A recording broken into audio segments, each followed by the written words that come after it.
L'approche, c'est donc entre faune et flore sauvage, c'est-à-dire un milieu vivant où la flore spontanée prend son temps pour se reconstituer, terroir par terroir.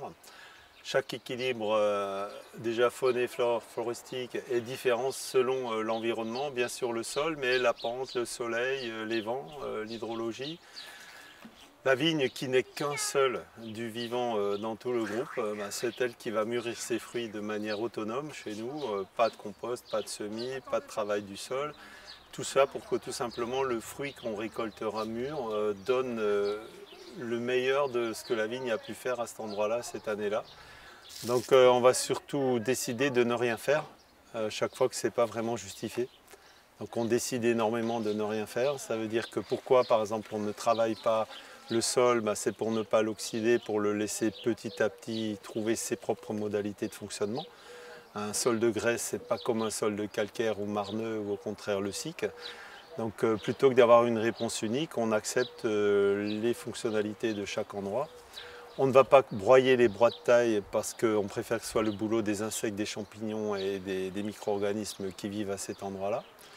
Le but, c'est aussi de monter le niveau dans la baignoire, donc d'avoir une capacité de stockage, de rétention, et plutôt que de travailler le sol et libérer des gaz à effet de serre, au contraire de piéger du carbone et de ne pas contribuer à libérer ces gaz à effet de serre. De toute façon, les vignes vivaient dans ces milieux comme les autres plantes et on ne voit pas l'intérêt d'accélérer, de booster une plante qui peut prendre son temps, surtout qu'elle vit plusieurs siècles.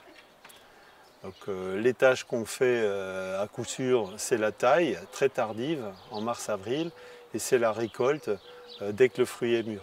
Le signal est donné par la plante, on sent les raisins, on y va, la vigne est prête à lâcher son fruit et à demander à ce que son pépin soit transporté et elle paye pour ça son jus, le jus de son fruit.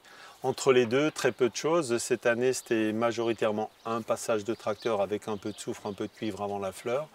Et le reste, c'est à pied, que ce soit pour lier les baguettes, que ce soit pour aider la vigne à s'accrocher, à tresser les branches, que ce soit aussi pour préparer la parcelle, souvent avec des cisailles ou éventuellement un réciprocateur, c'est un nom un peu bizarre, une espèce de taille rotatif, pour réduire les ronces ou les choses un peu dangereuses, souvent juste avant les vendanges. Alors planter une vigne chez nous, c'est une décision complexe, puisqu'on ne veut pas repartir à zéro avec le sol, on veut au contraire que tout ce qui a déjà mis 7-12 ans pour se régénérer, tel aristoloche à tel endroit, telle orchidée à tel autre, ou tout simplement tel groupe de fabacées spécifiques au calcaire, on ne veut pas repartir à zéro avec panique, amarante, kénopode, liseron, pissenlit, toutes les plantes pionnières qui mettent quand même 3-5 ans pour de nouveau permettre aux plantes plus intéressantes pour la vigne aussi, et surtout qui font la diversité, qui font des insectes de début mars à fin août, d'être là. Lorsqu'on repart à zéro, c'est ce travail perdu. Tout comme arracher un vieux pied de vigne, ça nous gêne, parce que ce sont des décennies très utiles. Quand on peut garder les pieds, nous on les garde.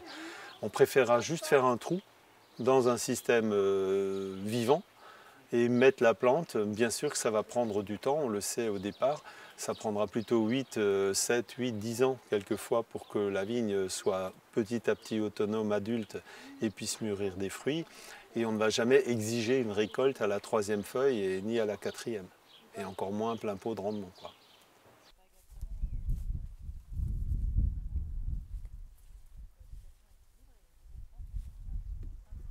C'est une parcelle reprise en 2007 en désherbage total, donc 100% glyphosate, quand même boosté à 80 hecto-hectares pointés, c'est-à-dire un sol sous perfusion et des vignes très fragilisées.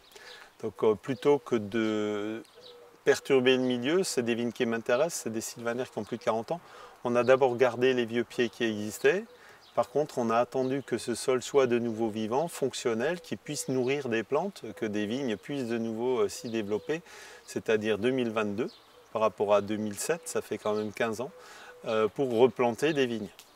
Ça n'avait pas tellement de sens dans un sol mort de mettre des êtres vivants en se disant débrouillez-vous. Puisqu'on ne veut justement pas venir amener de l'eau, biner, mettre du compost qui va bien, etc. Donc qu'est-ce qu'on vise en fait avec ce système? On vise une résistance plus grande de la plante, c'est-à-dire une croissance moins rapide, mais une croissance harmonieuse et une croissance autonome. qui correspondent à ce que le terroir sait faire pousser et sait faire mûrir.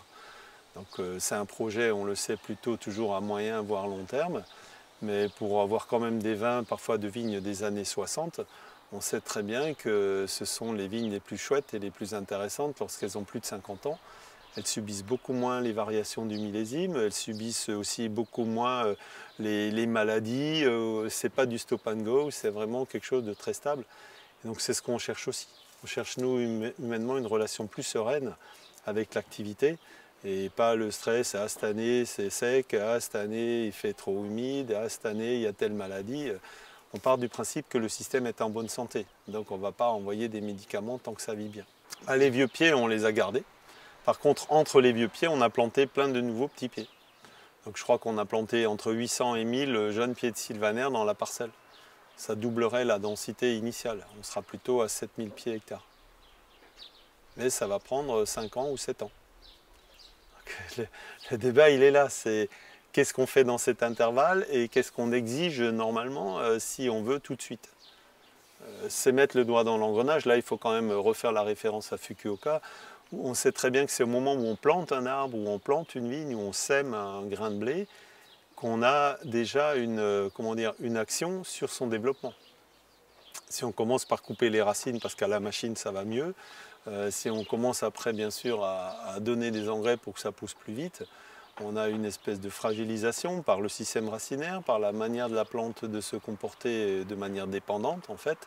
Et indirectement, c'est nous qui sommes après esclaves de la plante, condamnés à faire les X passages de tracteur, à lui biner le petit truc qu'elle aime bien pour la maintenir à un niveau élevé de production. Alors l'arbre, il vient tout seul, déjà chez nous, beaucoup, dès lors qu'on va laisser cette litière s'accumuler et que petit à petit, le sol sort d'un système un peu mort, agricole, et va vers la lisière de la forêt, vers l'ourlet.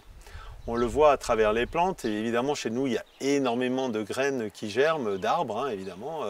Bon, vous avez vu les noyers là-haut, ce sont les corneilles qui les trimballent, mais c'est pareil avec les cornouillers, avec les pruneliers, avec tout ce que le vent ou d'autres animaux peuvent promener comme graines. Hein. Et dès lors que le sol a la capacité pour faire germer ces graines, eh ben, elles germent. D'où les érables, d'où tout ce qu'on veut, hein, les viornes qu'on aime bien. Alors, ce qui est intéressant, c'est qu'en matière d'arbres, chaque zone a un petit peu sa spécificité. Donc je dirais qu'on arrive seulement, nous, à un moment où maintenant les arbres poussent d'eux-mêmes et germent d'eux-mêmes. Donc c'est là qu'on commence à dialoguer avec les arbres qui viennent dans les parcelles. On va laisser là un cerisier, un merisier sauvage, là un noyer, là un autre arbre plus forestier, un érable ou un noisetier, peu importe ce qui vient. Et peut-être qu'on va introduire aussi quelques fruitiers, mais au départ, j'étais toujours dans l'idée de la végétation spontanée. J'ai comme ça un noyer qui a germé tout au fond, ça me donne des grosses noix comme ça de Grenoble. J'aurais jamais cru qu'un noyer qui est germé spontanément me donne des grosses noix. Donc il y a aussi cet aspect de surprise, sachant qu'une fois qu'on a un arbre, notamment fruitier, on peut aussi surgreffer. Un jour, si on veut ramener une variété un peu différente de cerises ou de pommes, on a pas mal de cerisiers Sainte-Lucie qui sont à droite à gauche, qui sont des bons porte-greffes, tout comme les pruniers sauvages, donc pas les pruneliers, mais les pruniers sauvages étaient des porte-greffes très utilisés pour mettre de l'abricot ou d'autres fruits à noyaux, quoi.